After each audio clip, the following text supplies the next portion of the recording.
Hi, I'm Mario. Welcome to Peebles Fish Bar. We believe we do the best fish and chips in Scotland. And we do delicious pizzas too. And the best ice cream you've ever tasted. Come in and see us anytime.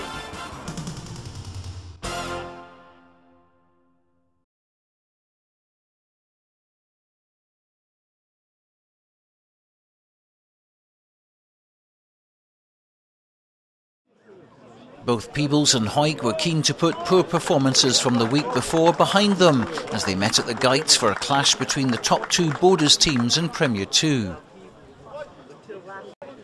For Hawick, it marked the return of John Coates in the centre.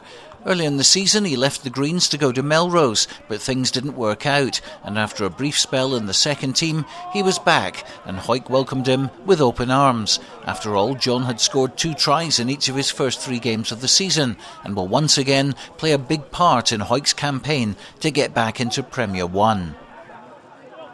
But it was Peebles who had the first scoring opportunity. New Zealander James Oakes loves to take the ball and run at the opposition. He's done it so many times for Peebles and was one of the region's top try scorers last season. He set things up nicely for his team, and with play up to the try line, Fraser Strachan had quality ball to distribute to his backs. They went along the line to Donald Anderson, and with a 2-to-1 overlap, it looked like a certain score, but he cut back inside, and on this occasion it was the wrong option. Hawick easily defended the move, but worse was to come for Peebles. They couldn't get the ball out, Fraser Strachan failed to control it, and not for the first time early on in the game, Hawick managed to turn the ball over. Out it came on the green side, and John Coates showed exactly why he's such an asset for Hawick. A trademark chip over David Anderson was collected, a quick pass to Gary Johnson put the winger in the clear. Steve G was back to cover for Peebles, but a superb sidestep from Johnson kept the move going, and there was Coates to bag his 7th try for Hawick in just 4 games. Well worth looking at again in slow motion. Coates timed his chip to perfection, the bounce was kind to him, and when you have someone as reliable outside you as Gary Johnson with pace to burn, you're always going to have chances to score. He still had some work to do, but with Coates always one step behind him, ready to take the offload, it was the perfect start for Hawick.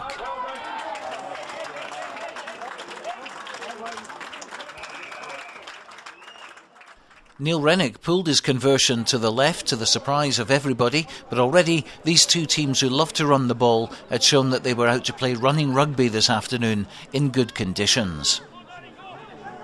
Back came Peebles, and James Oakes went on another of his runs. This time he had David Anderson outside him, playing his first game of the season following an ankle injury, and he was powerful enough to get the score. The conversion from his brother Donald was missed, so it was 5 apiece at the Gytes, and the two teams continued to give the ball plenty of air. Unfortunately, the handling, particularly by Peebles, was disappointing on occasions. Hawick managed to get into the Peebles 22 before half-time and pressed hard, trying to break down the Peebles defence, and they were rewarded with a penalty in front of the posts when their opponents were guilty of not rolling away. And Neil Rennick made it 8-5 with his 115th point of the season. I mentioned there was plenty of running rugby in the game, and here's a splendid piece of positive play from Peebles as half-time approached.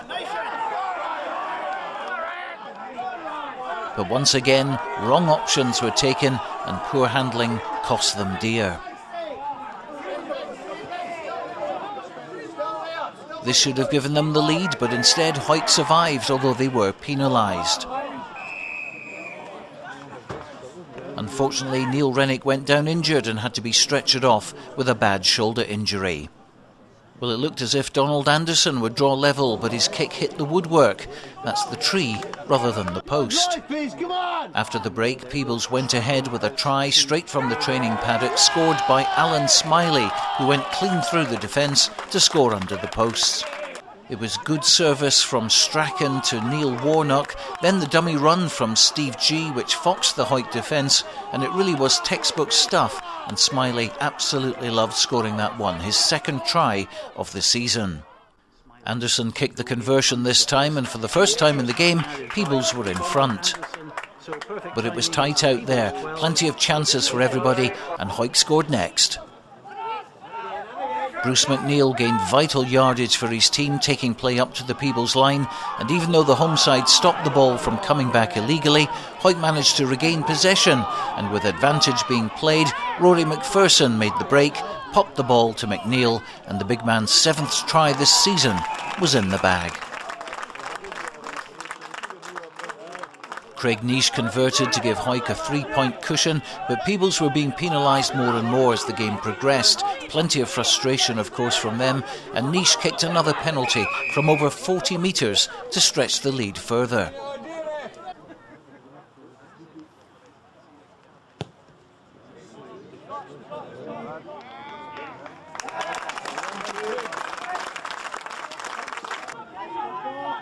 Dean McCracken here switching to Coots, and Coots going on a little run in field, getting support from one of his teammates who crashed through to set up another scoring position. But again Peebles infringed, and with Nish landing another penalty, it was all over and Hawick went up to 2nd in the table. Absolutely delighted to come to Peebles, a hard place, a really competitive Peebles side who, it was nip and tuck whole game. We just kicked a couple of penalties just to take the pressure off us a wee bit. So yeah, really pleased. We worked really hard over the week to improve on last week, and we were really confident going into the game, and just, fell short in a few places. And John Coots back today and on the scoreboard again. Also Bruce McNeill, 7 each for the season. Yes, they would be our go-to men, the talisman for the team. If they're playing well, the team plays well, and John showed some delightful touches for his try, and good interplay with Gary Johnson as well, so delighted, yeah. Aberdeen Grammar lost today at Biggar, so you move into 2nd. Well, that was, of all the other results, we were hoping that for a bigger victory, yeah, that would help us. So that's excellent news. Next week is the halfway point of the league, and I think we'll see how we go on at Haddington, but hopefully we'll be up in the top half of the league where we want to be at this time of the season. We're nearly halfway through the season now. What's the assessment? Probably only about a 6 out of 10. We've got a lot of things to work on. We have got a few positives that are coming in, week out, but there's still a lot to work on.